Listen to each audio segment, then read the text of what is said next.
Well, I'm just going to apologize now for probably bombing, because this is my probably one and only time I'll ever be up on here. Unfortunately for me, I lost my fantasy football league. And if you just went off the first 2 to 3 weeks, you would have thought I was going to be number one, because granted, I was one of the high scorers of the week. Almost for the first 3 weeks. Now, sure enough, come week 4, it might as well have just been playing the Oregon Trail, because pretty much all of my players died of dysentery. Now,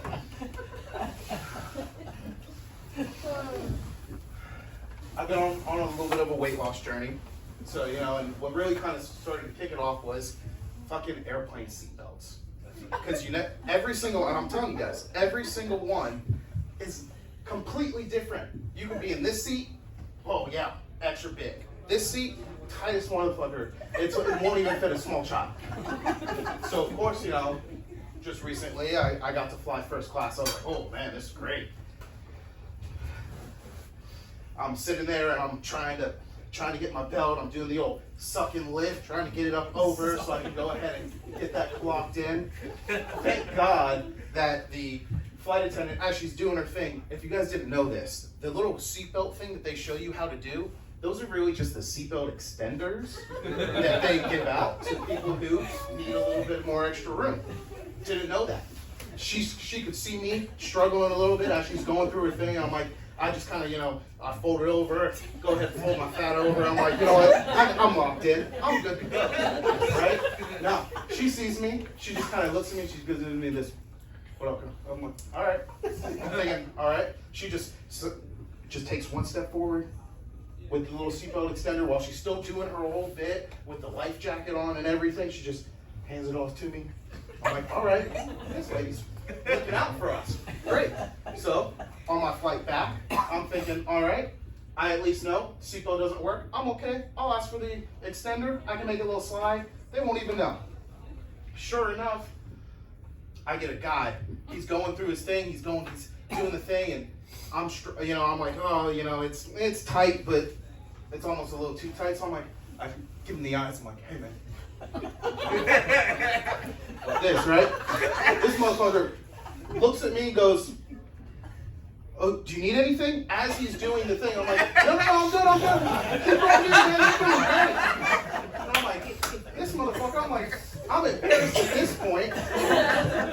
So finally, he goes through, he starts doing the life jacket thing, he gets off, and I just kind of give him a little head nod. He comes over, he's like, hey, can I help you with anything? As loud as fucking possible. Like, I'm not trying to be like, hey man, I'm too fat for this fucking seat. Can I go ahead and just get that seatbelt extender? I was trying to get on the slide, but now everyone else fucking knows what's going on.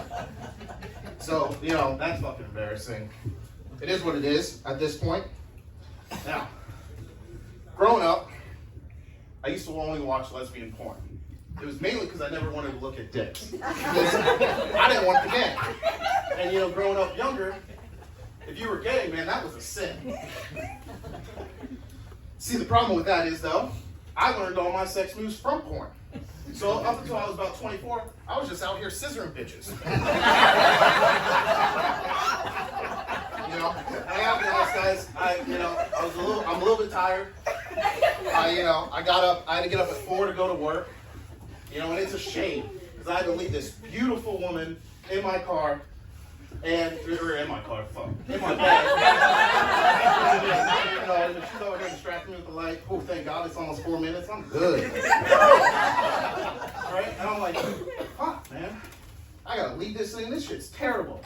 But you know how they say, the life-size sex doll won't pay for itself. You know what I mean?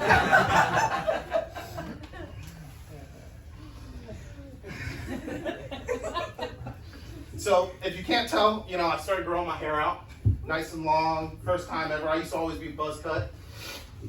And so I was like, you know what? Every time I take a shower, I start using feminine hair products. I'm feeling it, my hair's fluffy, healthy, smells like a butterfly's asshole. And it's fucking great. So you know what? I want to go ahead, post it out on my Instagram post, my Facebook post, and everything. And I get, my old high school football coach, bald, he goes, EJ, your hair's too damn long. You got to cut that shit. And I go, well, coach, maybe you should just grow your hair out a little bit more.